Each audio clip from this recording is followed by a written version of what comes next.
Avant le couronnement annoncé de Karim Benzema au Ballon d'Or ce soir, le Real Madrid a frappé fort dans le Classico contre le Barça et les Madrilènes se sont aussi bien marrés en chambrant le rappeur Drake. Restez branchés, on en parle tout de suite.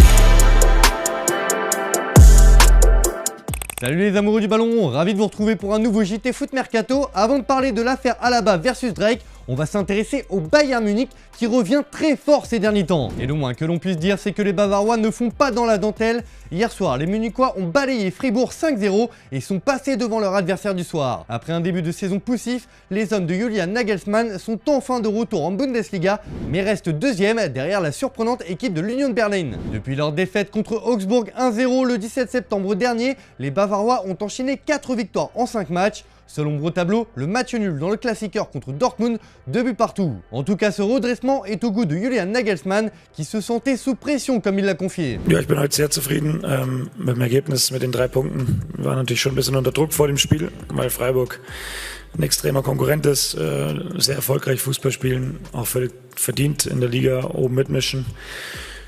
Von dem her waren wir gefordert und die Jungs haben das sehr gut umgesetzt. Von der ersten bis zur 90. Minute finde ich sehr konzentriert, fokussiert, verteidigt. Et le Bayern peut enfin compter sur son gros recrutement de l'été, Sadio Mané, encore buteur hier. Le Sénégalais semble enfin lancé avec sa nouvelle équipe. Il vient d'enchaîner 4 buts sur les 5 derniers matchs. Il devient de plus en plus incontournable et semble enfin adapté dans ce collectif bavarois. Au rayon des bonnes nouvelles, Lucas Hernandez a repris la course. Victime d'une lésion aux adducteurs de la cuisse gauche il y a un mois, le Français est dans les temps pour effectuer son retour à la compétition d'ici 2 semaines contre Mayence en Bundesliga. C'est Didier Deschamps aussi qui doit souffler. En revanche, pour Leroy Sané, très déterminant depuis le début de la saison avec 10 buts et 6 passes décisives en 16 matchs, toutes compétitions confondues, les nouvelles sont moins rassurantes. L'Allemand est sorti hier sur blessure contre Fribourg et il souffre d'une rupture de fibre musculaire à l'arrière de la cuisse gauche. Il pourrait manquer jusqu'à 3 semaines de compétition. Côté Mercato, le Bayern prépare celui de l'été prochain et les dirigeants ont ciblé un international français en attaque. Selon la presse allemande, les Munichois ont dans leur viseur Marcus Thuram du Borussia Mönchengladbach. Libre de tout contrat à la fin de la saison, le Français intéresse réellement les décideurs bavarois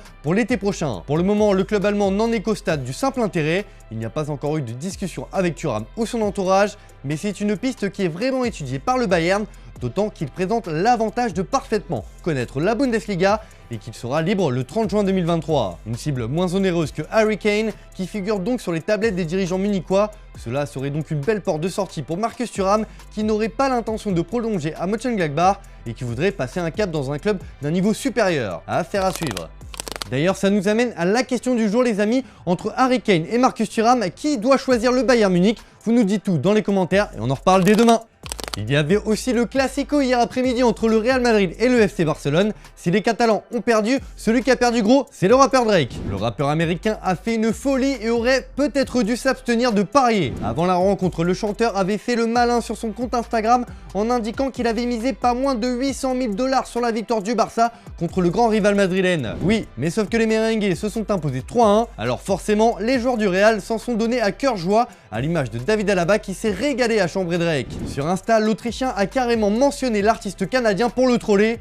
Désolé frère, le Real Madrid était le seul chemin à prendre. À la Madrid. Lucas Vazquez lui a embrayé le pas et a rigolé dans les commentaires avec des emojis. Bref, la légende de chat noir continue pour Drake et ça a bien fait rire les joueurs du Real. Allez, on reste dans l'ambiance du Classico pour l'image du jour. Après sa blessure spectaculaire en Ligue des Champions, ça va mieux pour Anthony Rüdiger qui a lâché son meilleur pas de danse dans le vestiaire après la victoire de son équipe. Les merengues peuvent en profiter. Allez, c'est tout pour aujourd'hui, on se retrouve un peu plus tard sur la chaîne pour une vidéo spéciale Ballon d'Or, en espérant une bonne nouvelle pour notre KB9 national. Sinon, à demain pour un nouveau JT.